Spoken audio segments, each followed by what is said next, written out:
Good evening, and welcome to the Caring View, the online health and social care platform, free to access to absolutely everybody. Before we went live, I said, I wonder whether I can remember how to do this. It's been 4 weeks since I've done it, and lo and behold, I fluffed up at the beginning.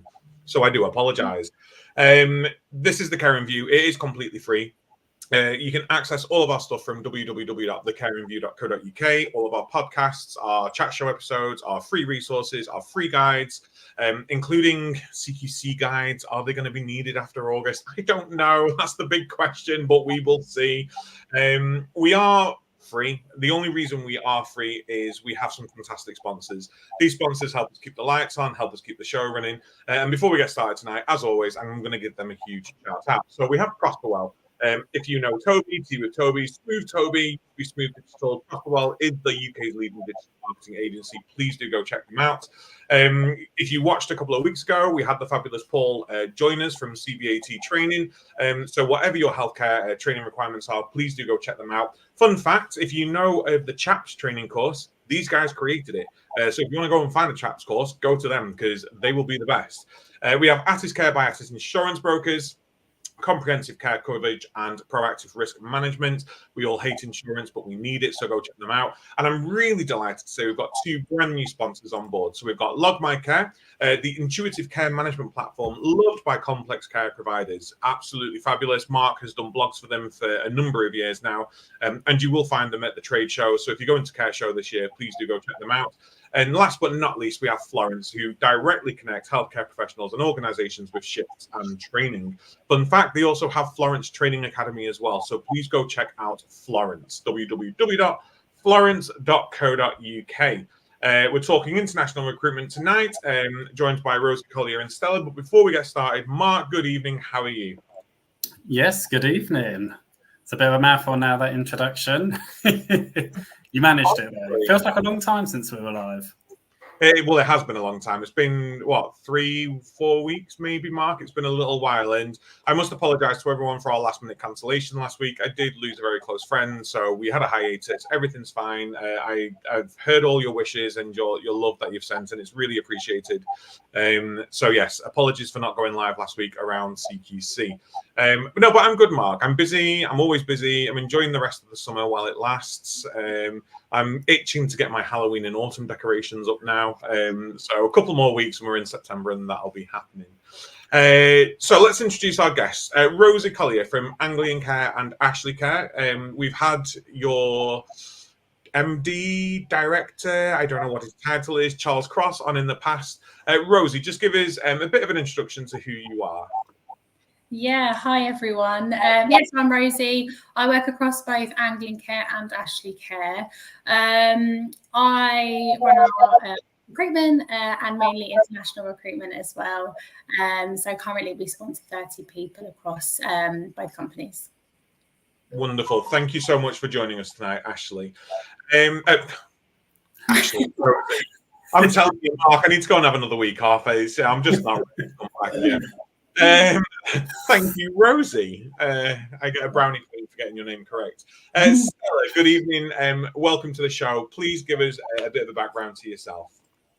Hi everyone, I'm Stella Shaw. I'm the founder of Stella Care NW, a home care company that has majority of international recruits, currently have 36. So lots of experience since COVID with international recruits and hoping to learn from you and hopefully give some tips with regards to international recruitment along the way. Thank you so much, Stella. I can't get yours wrong because it's in your business name. So that's... no, it's boring, isn't it? It's really unimaginative. I think it's fabulous. Mark, over to you.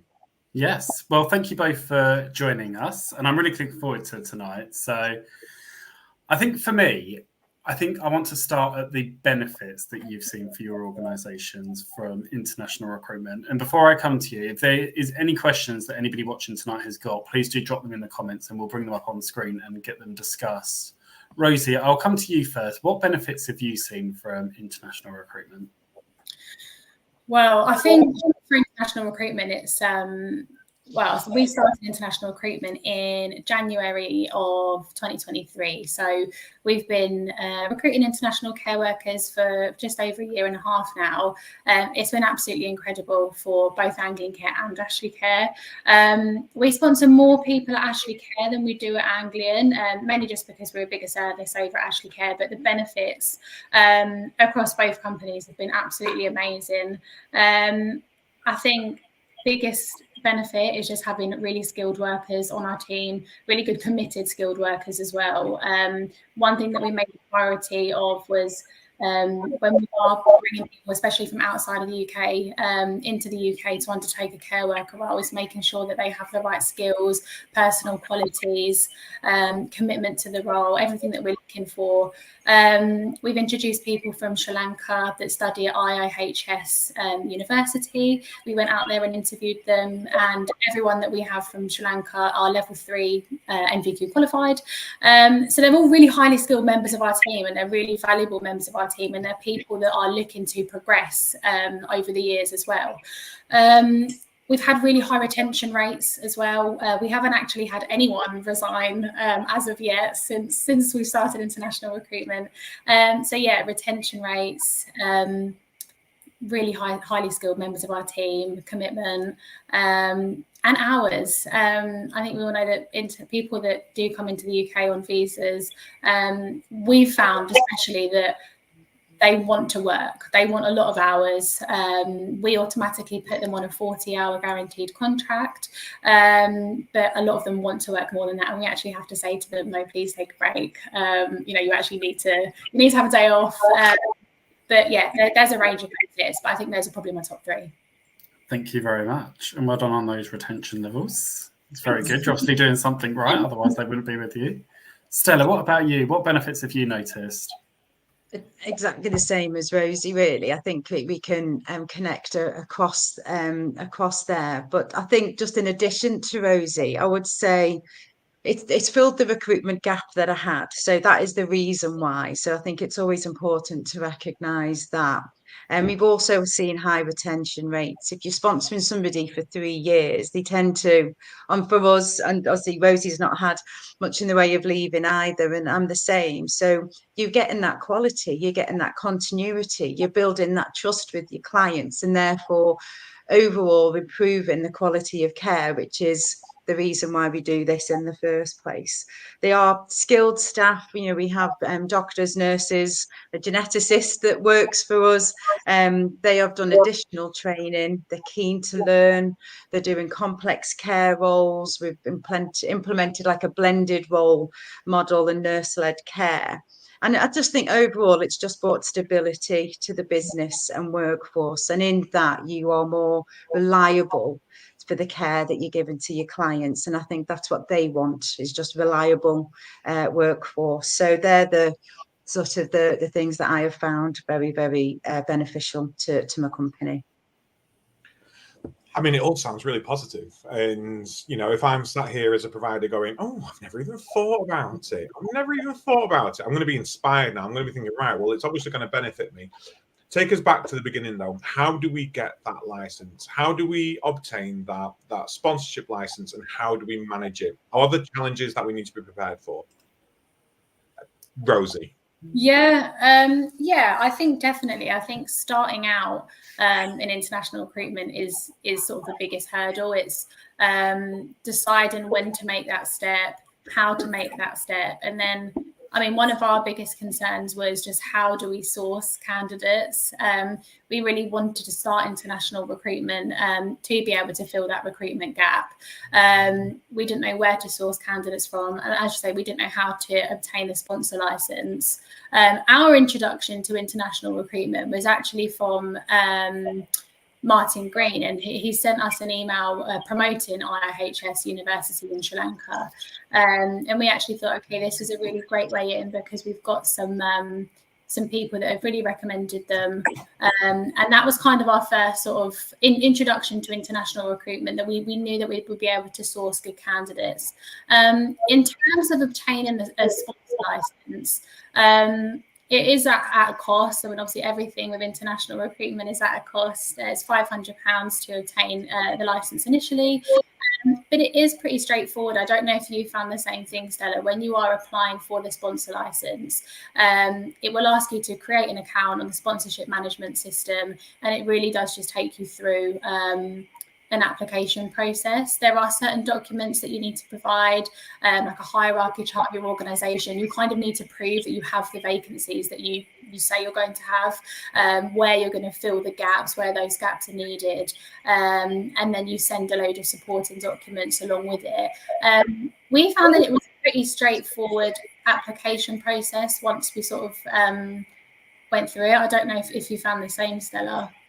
Yeah, at the beginning, because we're going back 3 years now for me. I knew the dogs would start barking. Bear with me, hold on. All right. While Stella's sorting out her dog, I just wanted to come back all to you. sorted now, Oh, go sorry. on, Stella. Yeah, so my son's back as well. I think at the beginning it was easier. The problem is over the time now, because of the changes with the Home Office, they have made it a lot tighter. So you really do have to prove that the Home Office are doing their due diligence now with regards to they're not just giving everybody a sponsor license. So I think they are harder to acquire. And like Rosie said, there's still all those documents you still have to give, but they're a lot tighter. You really do have to prove. One of the things of the stumbling blocks to get one is that they ask for how many hours you actually do deliver. But anyone that works with the local authority and on the framework knows that you don't get specified hours. So it's really difficult to prove to the Home Office exactly how many hours you're delivering. So it's not impossible. I think because of the changes that happened in April this year, it's a lot stricter. But I agree with why that's had to happen, because we have got the issues beforehand with international recruitment. So it's not impossible, but it's a lot difficult. But the SMS system itself is fairly straightforward once you get to that point. Thank you very much. And yeah, I'm sure that when we talk about kind of the issues that we've seen, and I'm sure people have read about it, there's obviously a number of people that are abusing the system, bringing people over. There are no jobs, and then they're left in the United Kingdom without a job, without a home, without anything. Yeah. And the person's run away with all of their money, which is, unforgivable. And obviously companies like yourselves that offer international recruitment are obviously picking up some of those pieces and offering people jobs, but obviously relies on having enough sponsorship licenses to be able to do that. Yeah. So if I'm an employer and I'm thinking, right, I want to do this, what would be lessons learned? You obviously both spoken about kind of the process was easier than you thought. Were there any obstacles or anything that actually, if you'd done it in hindsight, you wished you'd done differently? I'll come back to you, Rosie, first. Yeah, of course. Yeah, I think, in the short time that we've been doing international recruitment, there's a lot of lessons learned. There's a lot of different ways that we've changed some of our processes and policies. At the start, when we first started recruiting internationally, we really did just focus on bringing people into the UK from Sri Lanka, sort of with our partnership with IHS. We've actually really changed a lot now, and we haven't brought anyone new into the country for a number of months, I think since last year, and we really now are focusing on the people that are within the UK in our local area. They are maybe sponsored by another care provider but are not being treated well, not earning the money that their cause says that they should. They're not earning the minimum salary requirement, and some of them haven't worked at all with their sponsor. So that's kind of where we're focusing on now. There's a number of reasons for that. We found that with recruiting from outside of the UK, that was a lot more expensive for us, because obviously we help out with people's relocation costs.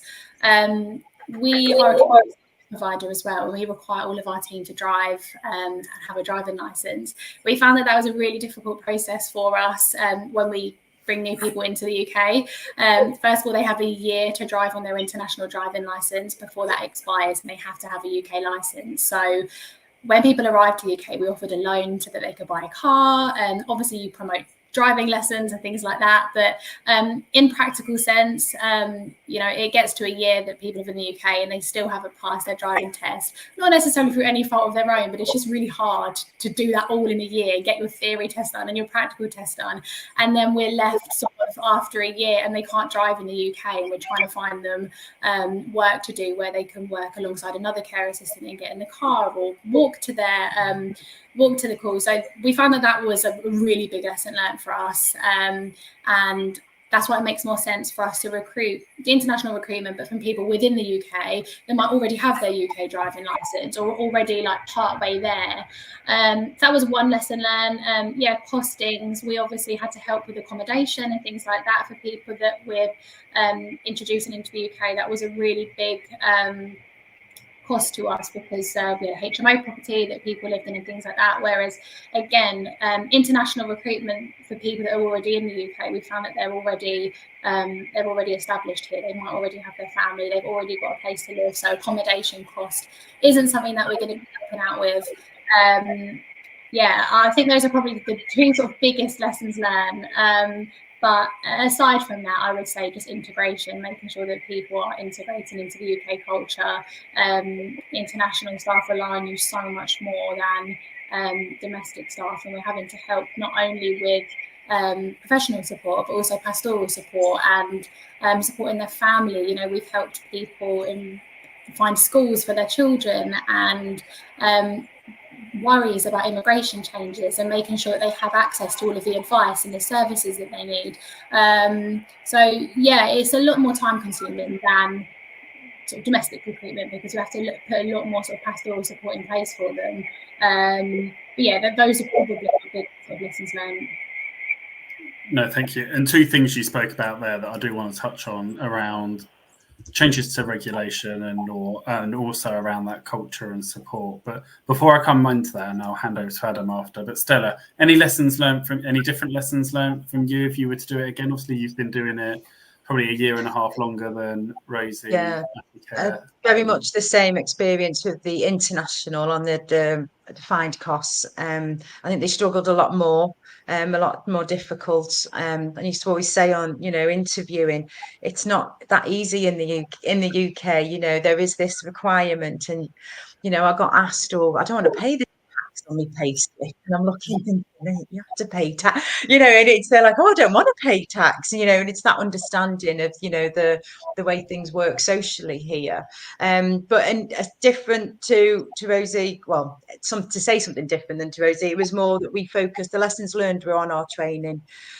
Simple things like I assumed people knew how to make a cup of tea, and it is basic, and it was my error of judgment that I made those assumptions. So in the beginning, we struggled with the integration of international workers working with our local clients because the food was different, the way they prepare the meals was different. So we invested in a training room, we've got a kitchen, we set up YouTube videos, extended our induction. Everyone has to make a cup of tea on induction and look at porridge, and when they're saying things to you like, what's bovril, and you're trying to explain bovril, like, oh god, you just think it is quite weird, isn't it, to explain. But training was the biggest thing for us. We invested a lot in the training. I want to be a bit of a Debbie Downer now because I love playing devil's advocate. And before we go more into the functionality, the process, the benefits, language barriers, there's a lot we want to talk about. I just want to talk around some ethical dilemmas that we face with international recruitment. And I see it from a provider, but I also see it from my care and review side of things. And I also see it as a citizen of the UK, that we've got these ethical dilemmas brewing. One being that we're propping up our health and social care system with a reliance on non-UK nationals now, which there's nothing bad about that. We need to staff the systems. We need to make sure the workforce is there. Do we have a responsibility to consider the effect brain drain is going to have from the developing countries? So by that, I mean, a lot of people who are coming over from international countries to ourselves are highly skilled. Stella, you've already said that you've got geneticists and doctors and GPs and all of these incredibly trained, highly skilled individuals leaving their developing countries to search for better work in developed countries. And that's going to leave a deficit in developing countries of that skilled workforce. So do we need to find, this is just an open question for all of us, do we need to find a balance now with international recruitment for this country where we think sustainably, is this going to be sustainable for those other countries? And when you go through the process of international recruitment, is it ever considered at any point during that recruitment process, where am I sourcing my workers from? Is this going to be sustainable for that country? Just a question I have. Anyone? Yeah. So I think it definitely is a consideration. Of course, you don't want to take away skilled talent from a certain country. There is actually a really good resource on the government website. The World Health Organization has developed a list of basically red, amber and green list countries when you're doing international recruitment. Red list countries pretty much means you cannot actively recruit from those countries. Those are the countries with the most pressing workforce challenges. They do not want to, or you cannot actively recruit from countries with those pressing workforce challenges. As I say, World Health Organization produced a list of those countries. It can be slightly iffy on what active recruitment means, but it pretty much is, you couldn't sort of set up a recruitment agency in that country specifically for job opportunities in the UK.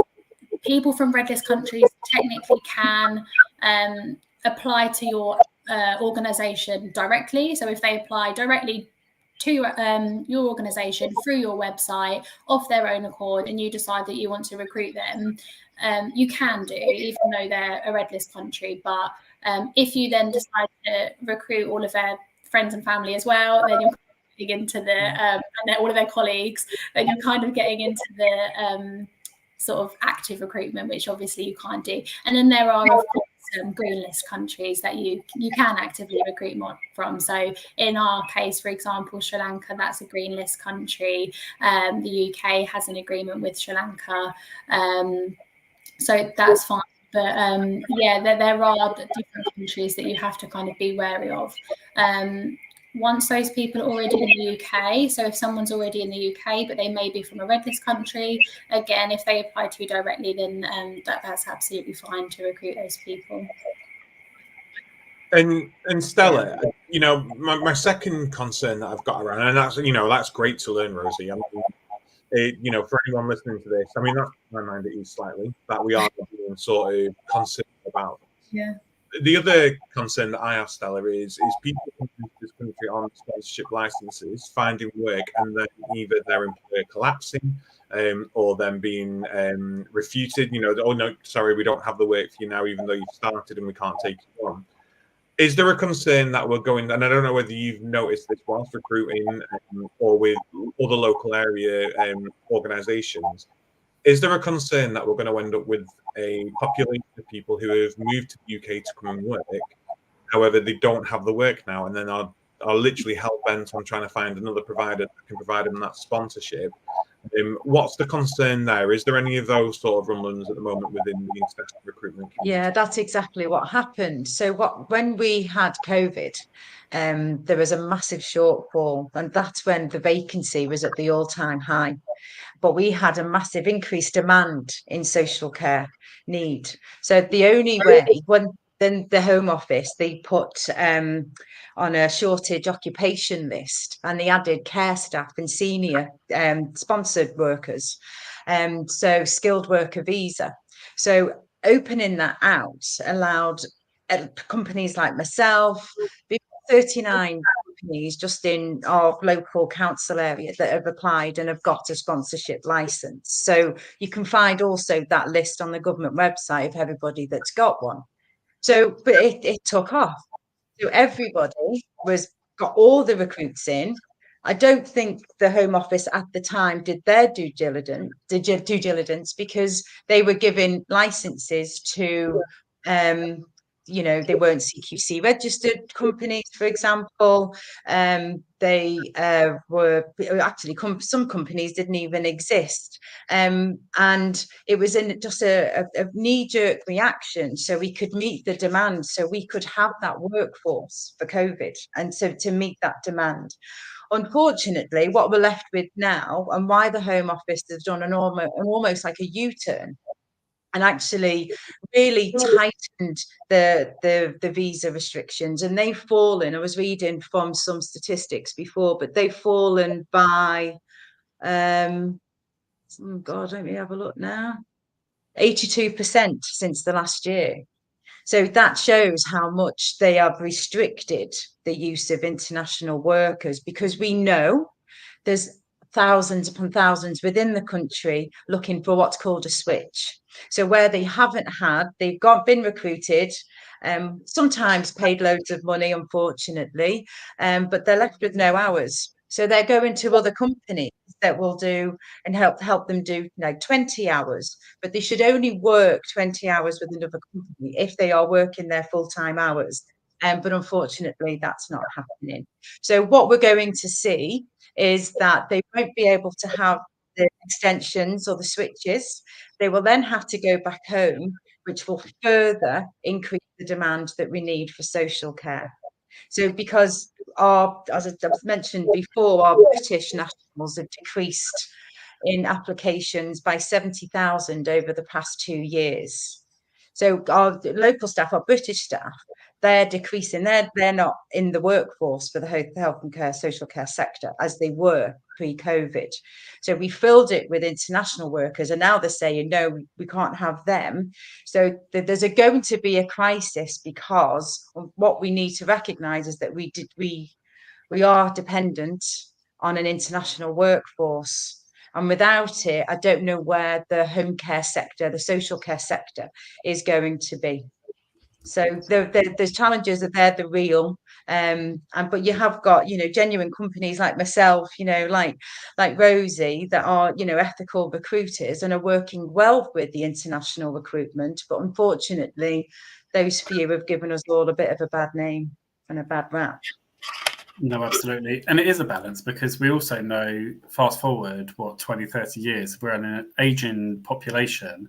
So actually, we're going to rely on those international workers, not just in social care, but in a large number of the sectors within the UK. But yeah, it is finding that balance. Just looking at healthcare, just for 1 second, 40% of nurses are recruited overseas. That's the healthcare sector. So if it's just an example of our reliance on a health and social care workforce, and international recruitment is a big part of it, and it should be no different for the social care sector. And the ironic thing is, all the British staff are moving to Australia and Switzerland. Yeah. And we're all just jetting around the globe from one country to another. No, 100% correct. Between 2022 and 2023, over 12,000 UK nurses applied to register abroad, so they could leave the country and work abroad. Over 12,000 UK nurses. So we're losing and bringing in to sort of replace. And for me, and I'm going to hand over to Mark now, because I do get to be a bit of a Debbie Downer sometimes. I love international recruitment, but I feel like we are that little boy with his finger in a dam, going, well, it's fine. The water's not coming out right now, so we're absolutely fine. That little boy can stand there so long with his finger in that wall before it becomes necrotic and drops off.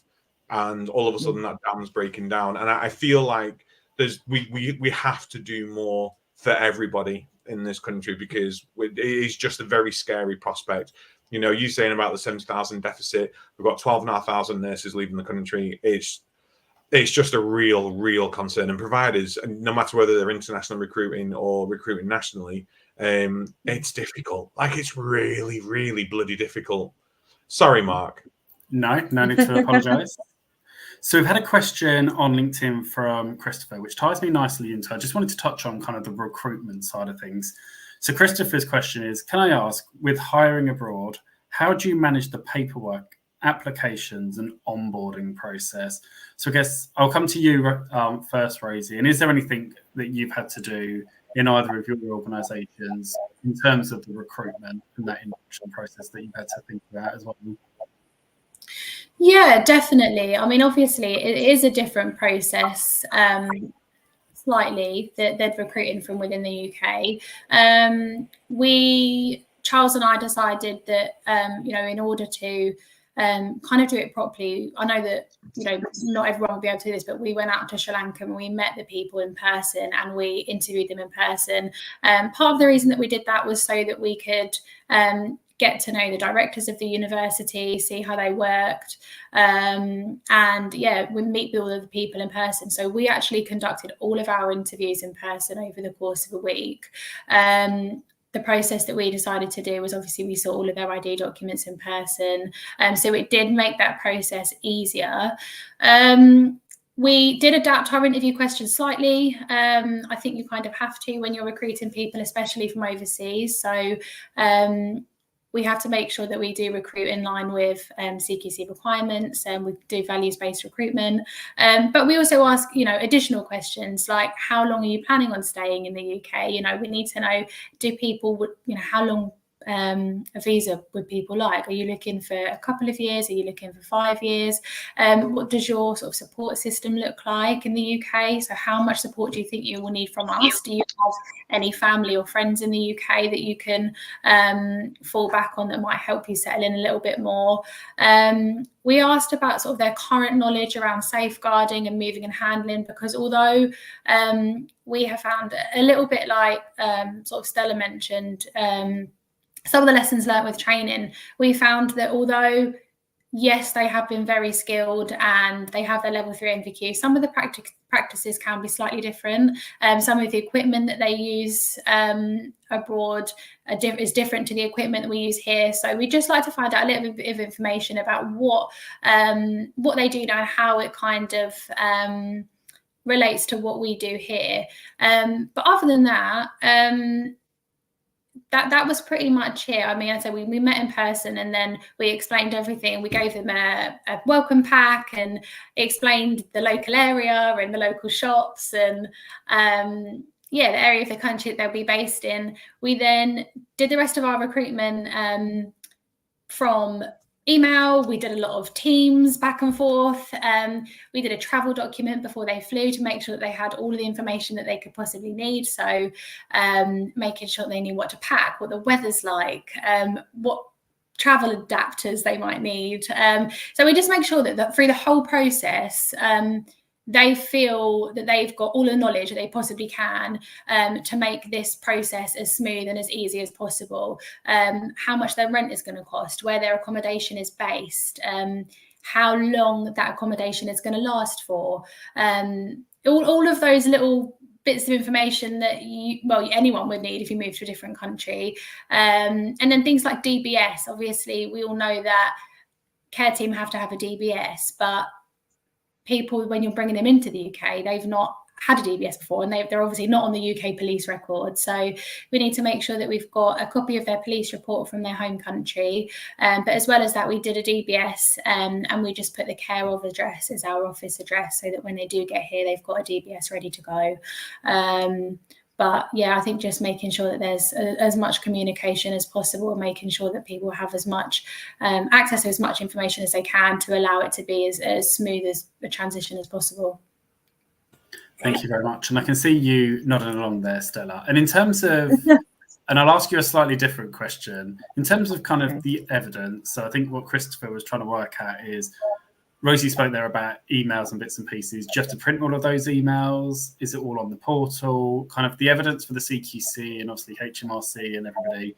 How does that side of it work? Because obviously your British staff, you would either have on your onboarding platform that you use, or if you're still paper-based, you'd have it in a paper file, locked cupboard somewhere. How does that process work for international recruiters?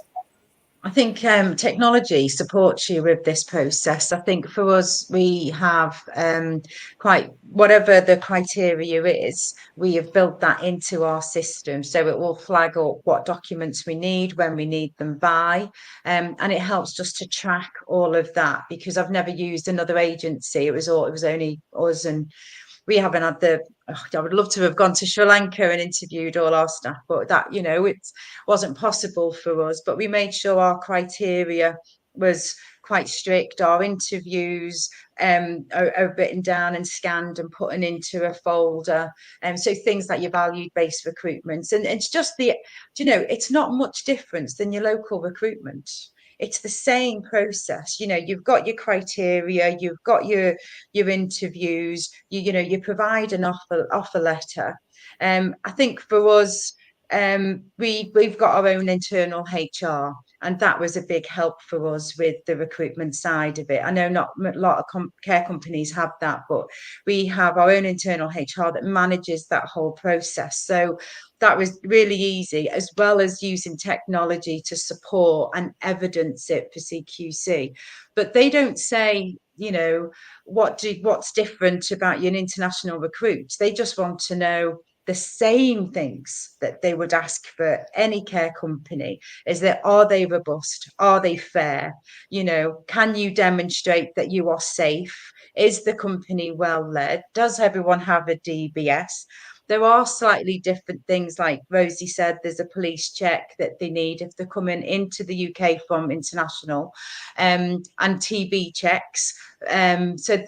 And then you do the DBS check when they get into the UK and get their national insurance number and things. But ultimately, it's not that different. Your recruitment processes should be quite robust generally, with slight tweaks to accommodate any international.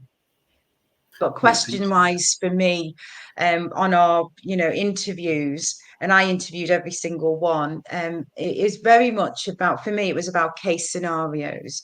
Tell me what caring looks like to you. I can sort out the logistics stuff. We're going to get the documentation that we can sort. But what I want to know is, when you come into the country, when you come to work for me or for Stella Care, what are you going to be like with the client? So I was very much care-based questions. Tell me what good care looks like. Tell me, what a scenario that things haven't gone well or have been improved, and your strengths, your weaknesses. What are you going to offer? So it's very much about them and how they are going to be as a carer. Because for me, it makes absolutely no odds where somebody's from to deliver high quality care. It is all about the training. It's all about the value that you instill in your workforce, and that's what you get when you get the best out of them. So it's very much about focusing on treating people with that value, and making sure that they are equipped and they are the right people to be caring in your business, because that's, at the end of the day, that's what we're all here to do. Here. I think that's yes. I very much agree, Stella. I very much agree. We've had a couple of comments come through into the chat. So Tina, evening Tina, thank you for watching again this evening. We love Tina, a huge supporter of the Caring View. When Tina was in the NHS, they were recruiting overseas 20 years ago, so the demographic time bomb has been known about for years. And this is something that we've spoken about a number of times on the show when we've done international recruitment, is around colloquialisms, local dialect, local slang. Park your bum is another one that, parking is to park a car, or is somewhere where you go and enjoy the sun and the birds and slides and swings. So sometimes our local languages and our local terms can really throw people. So Tina was saying, great to hear from that welcome pack from yourself, Rosie, around that side of things. And we've always spoken on this show about creating a local dictionary of terms of what we would actually say in this country. But I do want to ask a more generalized question around language, and that is, what are the concerns of the people who use our services?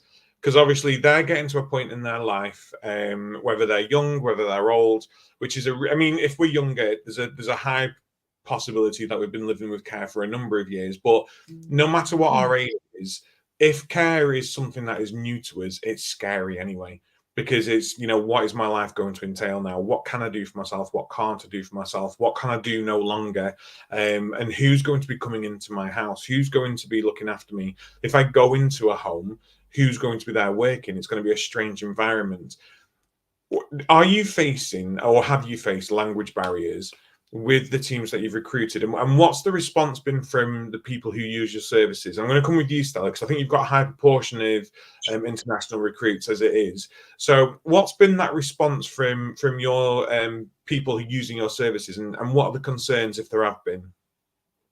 There's the minimum of language skills that you can recruit. So it's a 5.5, which is on an IELTS sort of score system. So you can't recruit anyone without that, or you can, but it's not part of the skilled worker visa. So there are sort of guides around that. Most of the staff, and what I find in India, where most of my workforce have come from, their English is excellent. It really is quite high. So they're maybe on the scale, 5.5 is what is accepted, but generally -7. They were already here working in going to universities and studying and getting their degrees. A lot of them have already got their degrees and then came to work for Stella Care. So I always found that the language was high, but that's not to say that there wasn't those language barriers to the clients. And they would phone up sometimes the clients and say, well, we really can't understand, or I can't pronounce their name. So we detail different ID badges with their name written on. And you can't assume that everybody wants a nickname. We shorten people's names, but that's not always fair to do and quite ethical to do either, or morally ethically to do. So we were there like, right, what name do you want? But we'll pop it on here. And then we have staff meetings where the clients used to come in, and we have meeting sessions. If it was, a cultural barrier or somebody that's more, I can't understand them because I don't like them, that's something different. And what you have to try and do is filter out exactly what the issues are. But to answer that, it's a bit of a boring answer actually, because hasn't been that bad because of the standard of the recruitment we have. And they were always really, because I interviewed them, if I can't understand them, I'm not going to employ them in my company. And that was the reason why I interviewed everybody, because it is about, if I having that converse with them and the interview goes well, then I know they're going to be okay with the client. So it comes back to the standard of your recruitment with regards to language.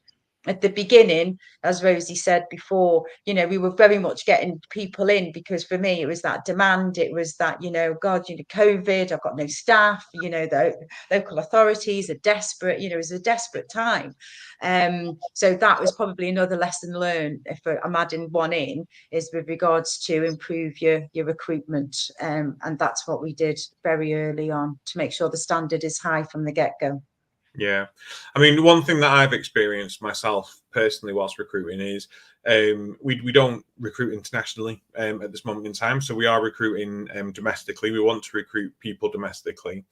And I am finding a higher proportion now of people applying for roles who have entered the country on like a spouse visa. So their loved one already works here. They've got the sponsorship and they're working here, and they're bringing their spouses in now on that additional visa. So they're not going technically through that international recruitment process. They're coming over to this country and their language skills are severely lacking in comparison to their partners who already work here. And that is obviously posing another barrier for people who want to recruit domestically, because A, you might not be able to give them the sponsorship anyway if you take them on, and B, the language skills are very, very poor. And this is no detriment to anybody. I mean, put me in another country and ask me to speak their language, I am going to struggle. The only thing I know is a bit of German, and that's ein bitte, and that's only please like one. When I go to the pastry shop, it's just ein bitte, ein bitte, ein bitte, ein bitte, one of each pastries. That's all I can do. So people who are bilingual, amazing. But obviously they pose the same barriers, bringing additional spouses in. Rosie, I'm going to flip it slightly for yourself and not use language barriers, but more cultural barriers. So have you experienced any cultural barriers with people that you're bringing into the country to come and work for you, people that you've recruited domestically who are international recruits already living here? Are there any sort of cultural things we need to be aware of when recruiting them? I'm thinking Eid, Ramadan, any other sort of religious requirements. What is it we can do to improve our ability to meet their cultural needs? Yeah, definitely. There's always going to be things that accommodations that we need to put in place, and there's things that we learn since we started that we maybe hadn't have been aware of before, that again we've had to adapt and change to suit the needs of the people that we sponsor. So a big one is religion. Obviously, with international recruitment, we do have to make sure that they meet the minimum salary requirement, and therefore they have to give us a good amount of availability so that we can make sure that they're working enough to fulfill that minimum salary requirement. But of course, we need to take into consideration their own things like religion. If they have to go to church on a Sunday, if they, practice at, sometimes depending on what religion they are, their closest church or mosque or wherever it may be that they practice their religion, it may not be that close to our local area. So we have to take into consideration time to get there, making sure that we take into consideration their religion and we're celebrating everyone's culture, and that, members of our team, domestic members of our team, are also, made aware of that, and we can celebrate that. So we recently did, I think it was in April, we did an Eid celebration, and one of the people that we sponsor, she actually came into the office and she made a load of food for everyone, and we had some balloons up, and we really made it a big thing in our team, and we encouraged everyone to come and learn about her religion. And it was a really amazing day that she was able to share that with everyone. So yeah, I definitely think make sure that you not only take it into consideration, but also celebrate it, and make sure that you're promoting it with your domestic team to include everyone. Again, another cultural thing is, I know I mentioned it earlier, but driving, don't just assume that because they can drive in the country that they're from, that they can actually drive in the UK, and that they know the rules of the road. Rules of the road can be completely different. I know that obviously some care providers might be a care home, or you don't need to recruit drivers, so it may not even be a consideration for you. But just for us as a community care provider, don't assume that just because they can drive, that they can drive in the UK. And that was a really big lesson for us. And it was something that we assumed, and we probably shouldn't have, but we've had to put a lot more support in than we initially thought. But yeah, there's definitely a lot of cultural things, and also just making sure that people have support. We're supporting a lot of people that we don't actually sponsor. It may be slightly off topic, but we recruit a number of people that are sponsored by other care providers that we recruit on their additional 20 hours per week. Some people in really sticky situations, and they need people to offer them support because they're not getting support from their current sponsor. Some of them, it really is. Modern slavery is a really big problem in our area at the moment, and we're finding that day in, day out, people are not getting any work from their current sponsor. And when we know that they're not getting work from their current sponsor, now the Home Office requires us to have evidence that they're fulfilling their own visa requirements. So we don't just have a responsibility to the people that we sponsor, but we also have a responsibility, record keeping responsibilities for the people that are working on their additional 20 hours. So if we can't get evidence that they're fulfilling their visa requirements to their current sponsor, then we can't offer them a role unless we can offer them sponsorship. So it gets to a really difficult position because we know that people are they're not earning any money, and they're in a really difficult situation, and there's nothing that we can do to help, although we would like to offer them an additional 20 hours per week if we know they're not fulfilling their visa requirements. So we've set up food banks in our local area, drop-in sessions for people that, again, aren't sponsored by us, but maybe just want a bit of extra support. So we've had to put in a lot of support in place for that recently. And luckily, we haven't recently been granted a COS allocation, and we were able to sponsor some of those people that were in tricky positions. But I think just, responsibilities as a sponsor, they go further than just the people that you actually sponsor. We kind of have a responsibility to anyone that we may come into contact with that's in the UK on sponsorship, a responsibility to make sure that they're able to access the information that they need, and where to go for help. No, I think that's really, really helpful. And when we think about the religious side of things, we look at England and Wales, 46.2% of the country is Christian. You know, I can instantly hear Tommy Robinson and Lawrence Fox going, yes, that's because everyone else is a different religion. Ha, ha, ha. Where actually 37.2% of the country have no religion. So we're a country of very, very small religious people. And even those people who are Christian, because I'm registered as a Christian, I don't practice at church. You know, church is at home for me. That's where my belief is. My belief is at home, and that's fine for me. There are people out there who may never have encountered someone who have got religious needs, who have got commitment to prayer, who have got commitment to mass.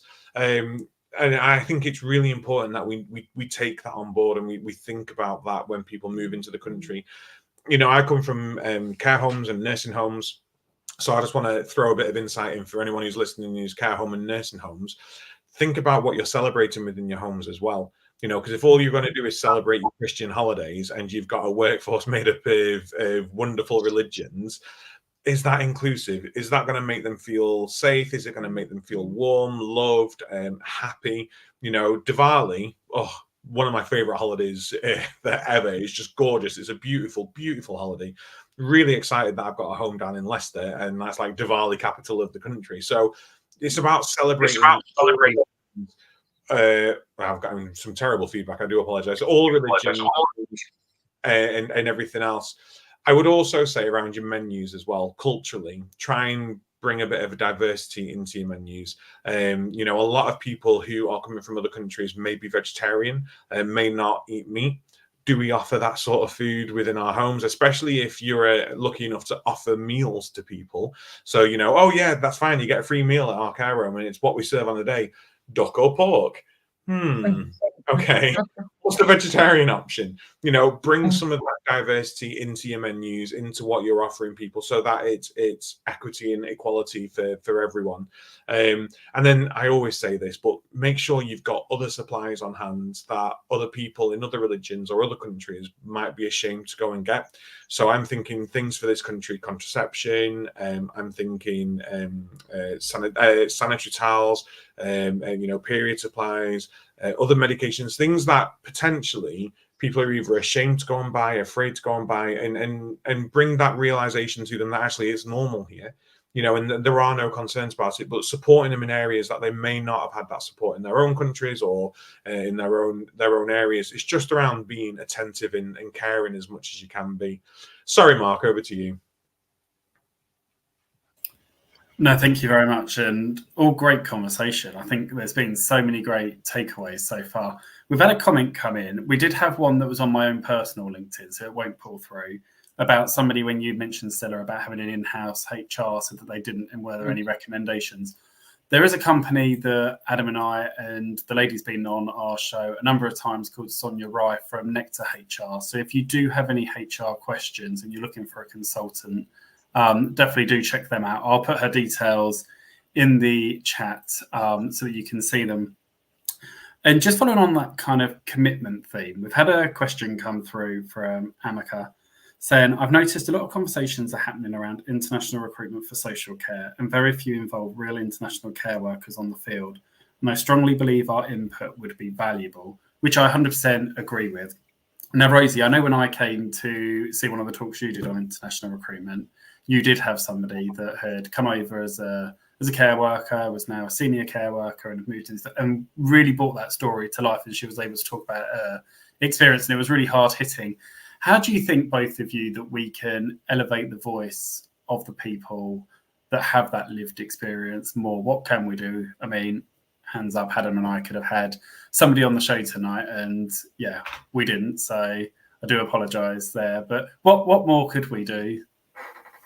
Rosie, I'll come to you first, because obviously I know you've got experience of doing that. Yeah, of course. I think, like you say, just making sure that the people that we sponsor have a voice and are able to share their experiences.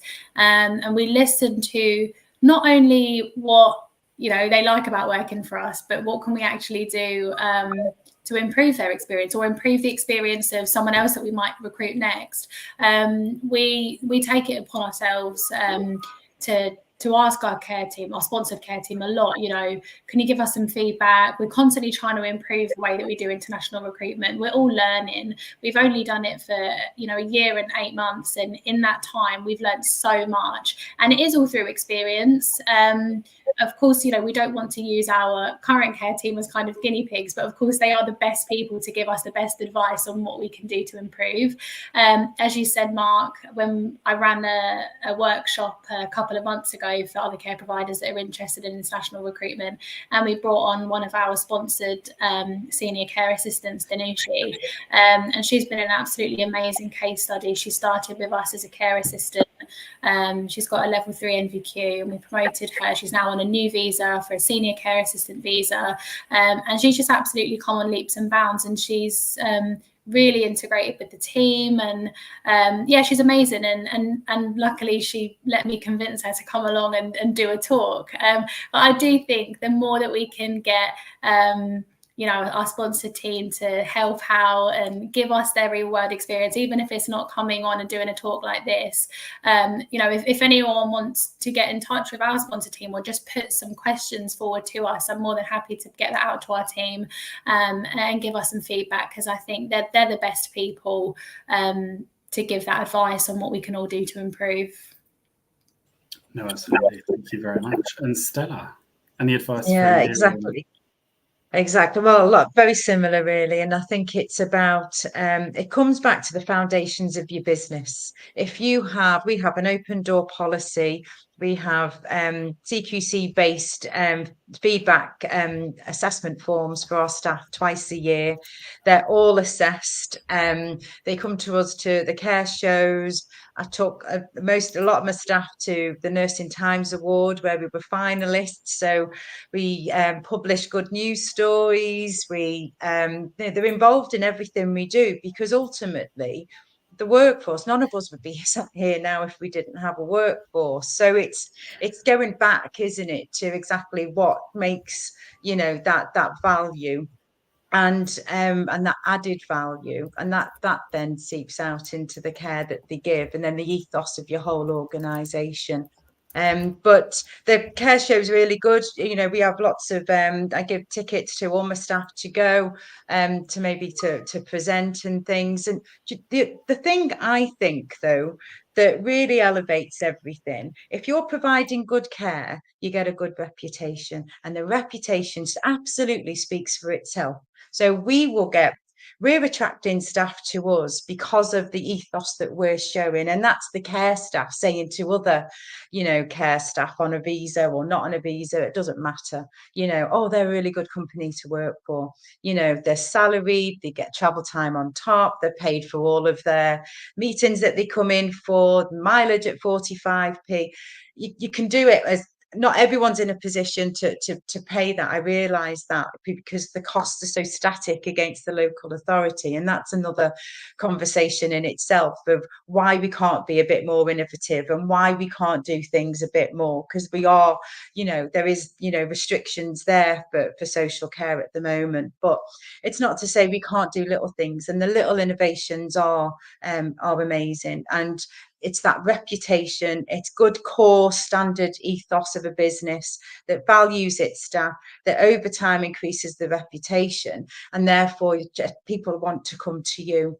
And that's the best feedback I think anybody can get, is when somebody says, you know, oh, I've heard about coming to your company, is there any jobs, where's that sponsorship? Or the best one is, I've been elsewhere but it's rubbish, I'm coming back to Stella Care. Love that one. You know, and you know, but then there are some positives that you think, actually, as an employer, as a founder, it's not too bad, we're doing okay, you know. So but I do agree, I do think in our local authority meetings we should have the care staff involved, as well as with the commissioners. I think they've got a lot to offer. So I think wider team, and some of the meetings that we do go to, including the care staff, is something that would be beneficial. Who doesn't love a boomerang employee, though, Stella? Really? You know, it's always nice when grass ain't always greener, is it? You know, glad that you're back. I've done Look, that twice and they came back twice. So I was like, get in. I'm not doing too bad, but it just, they came back and was there like, we do our rota 2 weeks in advance. It's work-life balance. It's the ethos and the standards, the standard operation procedures that we have that are fixed, that are streamlined, that just gives that security, I think. And that's where, it's quite a relatively small team, but across 2 local authorities. I think it's really nice when they want to go and spread the wings, and that's for everybody. But then if they want to come back as well, and I think that's really nice. We always grow up with that, don't we? Say to ourselves, never leave on bad terms. Keep the door open. You never know if you're going to need someone again. And I always teach that, so it's very nice when they do. Yeah, I mean, I agree with all the points everyone's said just on this one, and I suppose some of it as well is maybe just adding a question into not to you two here because you are the experts on this, but for anyone listening to this, adding the question into your recruitment for international recruits of what do you want to achieve with us? What position do you want to get to? Because we'll help you get there. It doesn't matter where you come from. We want really good leaders. We want really good seniors. We want really good managers. If you're going to be able to get to that point, I'm going to help you get there because we want to be able to make sure that platform's available to everyone. What we don't want is for international recruits to come into this country, prop up the system, and us provide all of the senior leadership management jobs to UK uni graduates. It's not going to work. We want people who are representative of the world, who are representative of the country, and that means our international recruits too. So I think that's really, really important. And also sourcing people who want to go through the Roskies and get their nursing over here as well. People who want to come over as an international recruit and then qualify to be a nurse over here, because by gosh, we have a real deficit in social care nursing, like a massive deficit in social care nursing. And that is a really great way to boost your nursing numbers, but also provide those additional opportunities for people coming into this country. Look, it's an hour. I can't believe it's been an hour. I already do international recruitment and I want to do it all over again now because this has inspired me. The guidance and support you've given us tonight, the real world view of what it's like as an employer doing international recruitment has been invaluable to people. I just want to ask you both for one parting line of wisdom for anyone looking at embarking on international recruitment, and I'll start with Rosie. I think I would just say international recruitment is absolutely an incredible way to get skilled, committed, long-term with workforce solution, really. Like, it really is. But I think as long as you make sure that you're committed to putting in the time and effort, maybe you might have one dedicated member of your team, you may decide to outsource that to a recruitment agency as long as they're an ethical recruitment list. But I think international recruitment is a really good solution to your workforce shortages as long as you put in the time and commitment to make sure that you're doing it right. That's probably more. Training's the key. The faux pas. So yeah. Yeah, I was just going to say, as a parting sort of tip, really, it's about making sure your policies, your procedures are tight within your business. So it then gives a good foundation for anybody that you recruit them fairly, and you cannot spend enough money on training, I suppose, is the thing, and that goes across the board. Your training and your compliance, things like your spot checks, you've got to make sure that your standards and that they're meeting the standards, across the board. So it's very much about good communication strategy, focus on compliance and your regulatory requirements, really high standard training, and you will reap the rewards. Brilliant. Thank you both so much. Mark, anything final from yourself before I bid everyone a good night? A bon nuit. That's another word I know in another language. No, just thank you so much, Rosie, Stella, for giving up your Tuesday evening to join us, because I think this has been a great show, full of so much insight, takeaways for people. And I don't do international recruitment, and I feel like I've got a lot more information to feel empowered if I was going to go and take that step forward. there was so much more I had that I wanted to discuss, things around like tips that you would have and contingency planning and government rules and so much more. We've just run out. I don't know where the hour's gone, but I just wanted to say thank you both for joining us. I've really enjoyed tonight's show. Thank you. Yeah, thank you for having us. Thank you very much. Thank you. You're most welcome. I think this calls for a part 2, Mark, and I think we go through the stuff that we want to include tonight in a part 2. This has been The Caring View, www.thecaringview.co.uk. You can access all of our free resources, our podcast and our chat shows through there. Quick roll call of all our fabulous sponsors who help us provide all of our services free. So we have Prosperworld, www.prosperworld.co.uk. We have Care Business Associates Training. Go check out Paul Rudd. What is it, Mark? He's number 3 body in under 45s or over 45s in this country. He's got like the number 3 body. He's like Adonis now.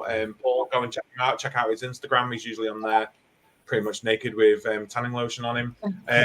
You've got Attis Care by Attis Insurance Brokers. We've got Log My Care. Welcome to the sponsorship team, Log My Care, and thank you so much. www.logmycare.co.uk. And last but not least, we have Florence. So a huge thank you to Florence for joining us on the Caring View journey. www.florence.co.uk. Mark, what are we on next week? Put me on the spot. And I can't do it because I've got LinkedIn on my phone tonight because it wasn't putting through. So I think we've got Kavita Brown joining us, and I can't remember the subject, but I think it's values, mission, vision, values, and leadership, and how the two go together for your organisation. And I really hope I'm right. But well, whatever it is, it's going to be bloody amazing, and it's going to be live from 7:30 on LinkedIn, Facebook, Twitter, X, Instagram, and our website. I'm pretty sure you can watch it on our website. If not, keep your eyes peeled because there will be a new website coming. So until then, thank you everyone for joining us. Thank you, Rosie and Stella, once again for your wisdom, your knowledge, and your experiences tonight. Thank you, Mark, for keeping this place running, especially in my absence recently. We will see you all next week live at 7:30 on Tuesday. Bye. Bye.